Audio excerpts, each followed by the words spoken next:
नमस्कार दोस्तों, स्वागत है आप सभी का इंटेलिजेंस पीसीएस के इस ऑफिशियल यूट्यूब प्लेटफॉर्म पे।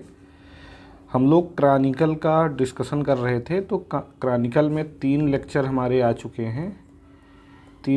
चुके हैं और जिसमें हमने राज्य समाचार और राष्ट्रीय समाचारों को कवर कर लिया है। आज जो है क्रॉनिकल में दिए गए आर्थिक घटनाक्रम को हम लोग कवर करेंगे। ये नवंबर माह की क्रॉनिकल है जिसमें सितंबर माह का घटनाक्रम दिया हुआ है।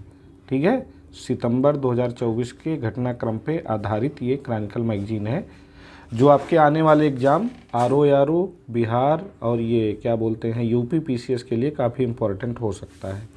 हो सकता क्या है तो जो पहला आर्थिक घटनाक्रम है वो इनक्रेड फाइनेंशियल सर्विसेज को पहली ईएसजी रेटिंग प्राप्त हुई है। ठीक है, किसको प्राप्त हुई है? इनक्रेड फाइनेंशियल सर्विसेज लिमिटेड को। और इनक्रेड फाइनेंशियल सर्विसेज लिमिटेड जो है इसका पुराना नाम प्रगति डेवलपमेंट कंसल्टिंग सर्विसेज लिमिटेड हुआ करता था। ठीक तो ये जो है सेबी के तहत जो है ये पहली बार पंजीकृत हुई है और ये एक क्रेडिट रेटिंग एजेंसी है। क्या है? Credit rating agency.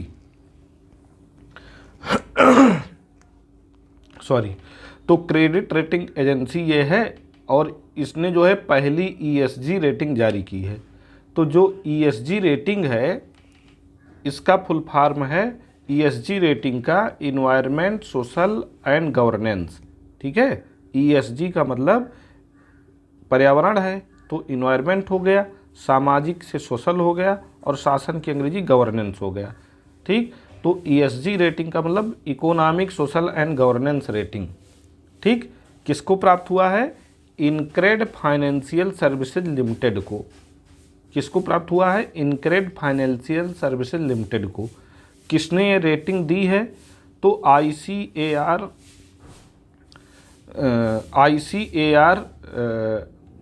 ESG rating limited ने दी है। ठीक है, सॉरी आईसीएआर मैं बार बार बोल रहा हूँ, आईसीआरए ईएसजी रेटिंग लिमिटेड ने दी है।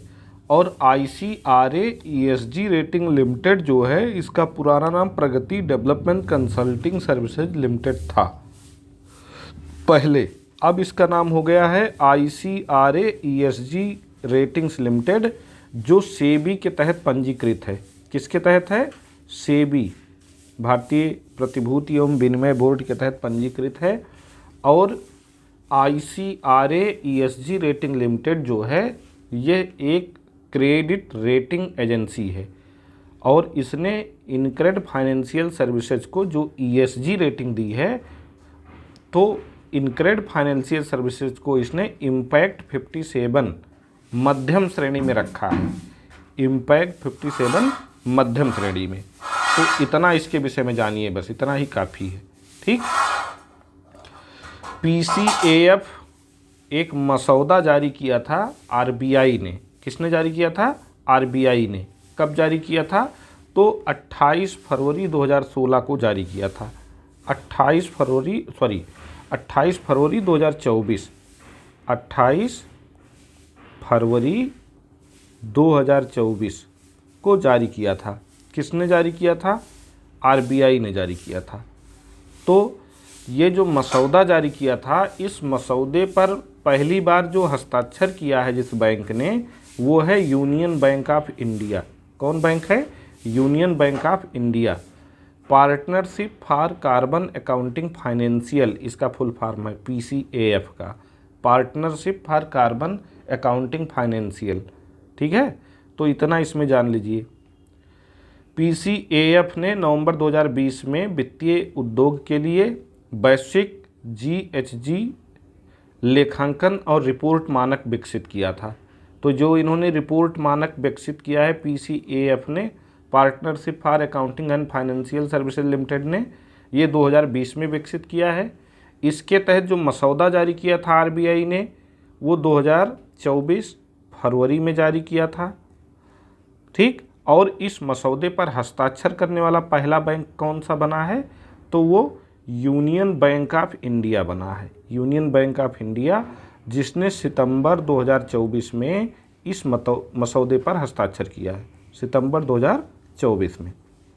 बस इतना काफ़ी है इसमें जान लेना, ठीक है। अगला घटनाक्रम हमारा जो है कि वित्त वर्ष 24-25 में जूट उत्पादन में 20% की गिरावट दर्ज की गई है। और ऐसी गिरावट इसलिए दर्ज की गई है कि अभी हाल ही में असम और पश्चिम बंगाल में, जो बड़े जूट उत्पादक राज्य हैं भारत के, पश्चिम बंगाल और असम है।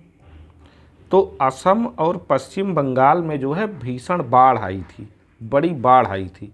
इस वजह से वित्त वर्ष 24-25 में जूट उत्पादन में 20% की गिरावट हो सकती है, ऐसा राष्ट्रीय जूट बोर्ड का अनुमान है।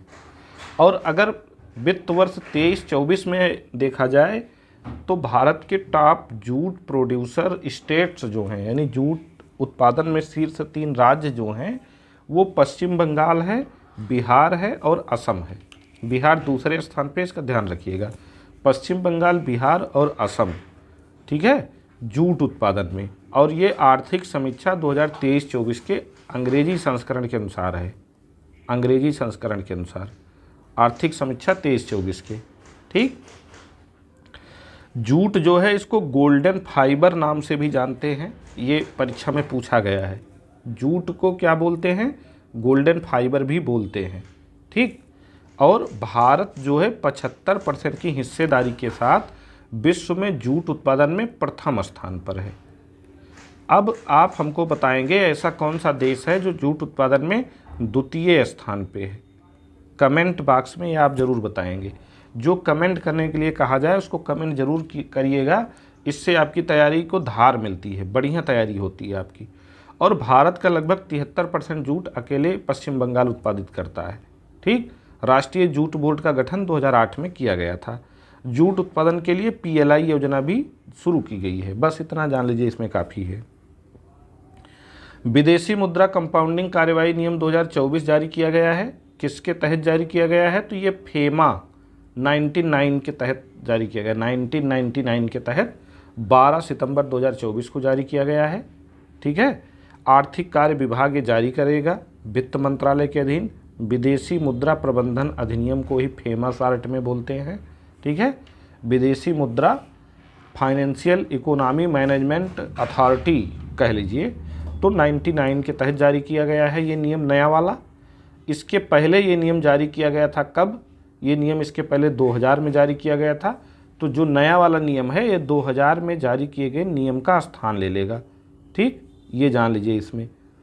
और कारोबार को और अधिक आसान बनाने के लिए मौजूदा नियमों और विनियमों को सरल और तर्कसंगत बनाने की व्यापक पहल के हिस्से के रूप में भारतीय रिजर्व बैंक के परामर्श से कंपाउंडिंग कार्यवाही नियमों की व्यापक समीक्षा हाल ही में की गई है, ठीक है। तो नई नियमावली के अनुसार कंपाउंडिंग आवेदन दाखिल करने की फीस को 2 गुना कर दिया गया है। पहले ये 5000 हुआ करती थी, अब इसको 10,000 कर दिया गया है। GST भी इसमें शामिल है, ठीक है। और सहायक महाप्रबंधक रैंक के जो अधिकारी थे वो पहले 10 लाख रुपए तक के आवेदन पत्र पर निर्णय ले सकते थे, अब वो 60 लाख तक के आवेदन पत्र पे अपना निर्णय ले सकते हैं। बस इतना जान लीजिए। विदेशी मुद्रा प्रबंधन अधिनियम 99 जो है, इसका उद्देश्य भारत में बाहरी व्यापार भुगतान को सुविधाजनक बनाना है। 5G ओपन रैन का उद्घाटन जो है ज्योतिरादित्य सिंधिया जो हमारे संचार मंत्री हैं उन्होंने किया है। कहाँ पे किया है? बेंगलुरु में किया है, ठीक है, बेंगलुरु में। बस इतना यहाँ जान लीजिए। अगला घटनाक्रम है, विश्व बैंक ने अपना एक पूर्वानुमान हाल ही में संशोधित पूर्वानुमान जारी किया है, इंडिया डेवलपमेंट अपडेट नाम से, फाइनेंशियल ईयर 2024-25 के लिए। उसमें भारत की विकास दर उसने 7% रहने का अनुमान लगाया है, जो पहले उसने 6.6% लगाया था, ठीक है। और इस रिपोर्ट में ये भी कहा गया है कि भारत सबसे तेज़ी से बढ़ती अर्थव्यवस्था 2023-24 में रहा है और 2023-24 में 8.2% की इसकी प्रभावशाली वृद्धि दर थी भारत की। यहाँ पे महिला श्रमिकों की बेरोजगारी दर में सुधार हुआ है, 24-25 में ये 8.5% हो गया है। हालांकि शहरी युवाओं में अभी भी बेरोजगारी 17% के उच्च स्तर पर बनी हुई है। और रिपोर्ट में ये भी कहा गया है कि ऋण से जीडीपी अनुपात जो है वो 23-24 के 83.9% से घटकर 26-27 तक 82% हो जाएगा। कितना? 82% हो जाएगा। और चालू घाटा 26-27 तक कितना हो जाएगा? जीडीपी का लगभग 1 से 1.6% हो जाएगा। ठीक है, तो इतना इसमें जान लीजिए काफ़ी है। अब जीएसटी परिषद की 54वीं बैठक अभी हाल ही में हुई है। ये वेरी इंपॉर्टेंट है। इसलिए इम्पॉर्टेंट है क्योंकि 3 जो कैंसर की दवाएं हैं उनकी जीएसटी दर घटाकर 12% से घटाकर 5% कर दिया गया है। किसने इसकी अध्यक्षता की है? तो वित्त मंत्री निर्मला सीतारमण ने की है। दिल्ली में हुई है इसकी बैठक, 54वीं जीएसटी बैठक। कहाँ पे? दिल्ली में। ठीक है, और अध्यक्षता निर्मला सीतारमण ने की है। और इसके अतिरिक्त और भी जीएसटी दरें जो है घटाई गई हैं। 18% से घटाकर 12% कर दिया गया है नमकीन और स्वादिष्ट खाद्य पदार्थों पर। ये काफ़ी इम्पोर्टेंट है, इसको याद रखिएगा। और जो 3 दवाएं हैं कैंसर की जिस पे जो है जीएसटी 12 से 5% की गई है, ट्रेस्टुजुमैब, डेरेक्सटेन और ओसिमर्टिनिब, ये दवाएं हैं। ठीक, चलिए। सेबी द्वारा ऋण प्रतिभूतियों को सुव्यवस्थित करने हेतु नियमों में संशोधन किया गया है। क्या संशोधन किया गया है? नया वाला। अब जो है मसौदा प्रस्ताव दस्तावेजों पर सार्वजनिक टिप्पणियां मांगने की समय अवधि को 7 कार्य दिवसों से घटाकर 1 दिन कर दिया गया है। 7 कार्य दिवसों से घटाकर 1 दिन। और न्यूनतम सदस्यता अवधि के लिए जो 3 दिन हुआ करते थे उसको घटाकर अब 2 दिन कर दिया गया है। अगर हम सेबी की बात करें तो यह एक जो है प्रतिभूति और कमोडिटी बाजार के लिए सर्वोच्च निकाय है। इसकी स्थापना की बात करें तो 1988 में इसकी स्थापना एक गैर सांविधिक निकाय के रूप में हुई थी और इसे सांविधिक निकाय का दर्जा जो मिला था 30 जनवरी 1992 को मिला था। ठीक है, तो वर्तमान में सेबी एक सांविधिक निकाय है जो पहले गैर सांविधिक निकाय हुआ करता था। ठीक, पहले ये गैर सांविधिक निकाय हुआ करता था, अब ये क्या है? अब ये एक सांविधिक निकाय है। ठीक, सतत कृषि वित्त पोषण एक प्रमुख चुनौती। आरबीआई उप गवर्नर ने एक रिपोर्ट जारी की है, मतलब इस नाम से 11 सितंबर 2024 को जारी किया गया है इसको। ठीक, और क्या शीर्षक था? खाद्य सुरक्षा एवं कृषि आय के लिए सतत वित्त पोषण, अवसर एवं चुनौतियां, आगे की राह, इसका जो है शीर्षक था। इसी विषय पर आयोजित अंतर्राष्ट्रीय अनुसंधान सम्मेलन में वो बोल रहे थे। तो उन्होंने क्या कहा है कि भारत के कृषि वित्त पोषण से जुड़े कुछ मुद्दे हैं। क्षेत्रीय असंतुलन बना हुआ है, जहां दक्षिणी क्षेत्र कृषि में 47.13% की भागीदारी दे रहा है तो पूर्वोत्तर क्षेत्र मात्र 0.76% की भागीदारी दे रहा है। ऋण तक पहुंच से जुड़े मुद्दे हैं। लगभग 23% ऋण जो है अभी भी गैर संस्थागत स्रोतों से ही प्राप्त हो रहा है। भू जोतों का विखंडन, ऐसे मुद्दों के कारण गैर एकीकृत मूल्य श्रृंखला का वित्त पोषण भी जारी है। तो आरबीआई चर्चा में आया है, तो आरबीआई के विषय में थोड़ा जान लीजिए। आरबीआई की स्थापना 1 अप्रैल 1935 को हुई थी, भारतीय रिजर्व बैंक अधिनियम 1934 के तहत। इसका कार्यालय पहले कोलकाता में हुआ करता था, 1937 में से मुंबई स्थानांतरित कर दिया गया। तो वर्तमान में इसका मुख्यालय मुंबई में ही है। आरबीआई पहले एक निजी स्वामित्व वाला बैंक हुआ करता था, 1949 में इसका राष्ट्रीयकरण हुआ, तब से ये पूरी तरह भारत सरकार के स्वामित्व में, यानी एक सरकारी बैंक बन गया है।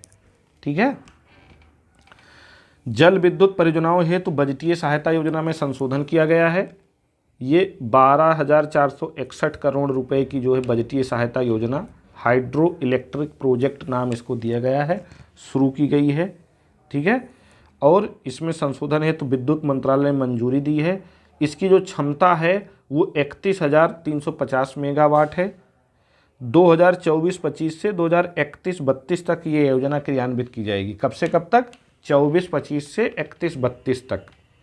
ठीक, 24-25 से 31-32 तक यह योजना 25 मेगावाट से अधिक क्षमता की सभी जल विद्युत परियोजनाओं पर लागू होगी। तो इतना इसमें जान लीजिए काफ़ी है कि 12,461 करोड़ रुपए के परिव्यय की ये कुल योजना है। हाइड्रो इलेक्ट्रिक प्रोजेक्ट इसका नाम है, बजट में इसका उल्लेख किया गया है। 31,350 मेगावाट इसकी संचयी उत्पादन क्षमता है। 24-25 से 31-32 तक ये क्रियान्वित की जाएगी। ये एक बैंक मतलब सार्वजनिक वित्तीय संस्थान है, सार्वजनिक वित्तीय संस्थान है ये। इसके रूप में अभी हाल ही में अधिसूचित इसको किया गया है। National bank for financial infrastructure and development इसका पूरा नाम है, ठीक है, national bank for financial infrastructure and development. इसको सार्वजनिक वित्तीय संस्थान के रूप में हाल ही में अधिसूचित किया गया है। इसकी स्थापना 2021 में की गई थी और 2023 के तहत इसको जो है एक विकास वित्त संस्थान यानी DFI के रूप में स्थापित किया गया है। और फरवरी 24 तक एक विशेष विकास वित्त संस्थान के रूप में नेफेड ने देश भर में बुनियादी ढांचा परियोजनाओं के लिए 86,804 करोड़ रुपए से अधिक को मंजूरी दी है। 500 करोड़ रुपए से अधिक के व्यय मानदंडों में ढील दी गई है, ठीक है। और वित्त वर्ष 24-25 में फाइनेंशियल ईयर 25 के लिए 11.11 लाख करोड़ रुपए इसके लिए अनुमानित है, ठीक है। इसका भी बजट में उल्लेख है। 500 करोड़ रुपए से अधिक व्यय मानदंडों में ढील दी गई है, फाइनेंशियल ईयर 24-25 के लिए दी गई है और 11.11 लाख करोड़ रुपए इसके लिए अनुमानित है। इतना यहाँ याद रखिएगा बस, ठीक है, 11.11 लाख करोड़ रुपए। और जुलाई 2024 में केंद्रीय वित्त मंत्री निर्मला सीतारमण ने फाइनेंशियल ईयर 25 के लिए केंद्रीय बजट में वर्तमान वित्त वर्ष के लिए पूंजीगत व्यय लक्ष्य को 11.1% बढ़ाकर रिकॉर्ड 11.11 लाख करोड़ रुपए करने का प्रस्ताव रखा है, ठीक है, करने का प्रस्ताव रखा है। तो इतना याद रखिएगा इसमें। ये आर्थिक घटनाक्रम है नवंबर की जो क्रॉनिकल है उसका, और सितंबर के महत्वपूर्ण आर्थिक घटनाक्रम इसमें दिए गए हैं। तो आपको ये वीडियो हमारा कैसा लगा, हमारा ये करंट अफेयर्स रिवीजन कैसा लगा, आप हमको एक बार कमेंट करके बताइएगा। और जो जो यहाँ क्वेश्चन पूछा जाए वो ज़रूर आप कमेंट बॉक्स में कमेंट किया करिए, ठीक है। और अगर पसंद आए हमारा ये इनिशिएटिव तो लाइक शेयर सब्सक्राइब करते रहिए। शीघ्र ही इसका अगला पार्ट हम लेके आएंगे जिसमें अंतर्राष्ट्रीय घटनाक्रम और प्रमुख योजना एवं रैंकिंग रहेगी। धन्यवाद।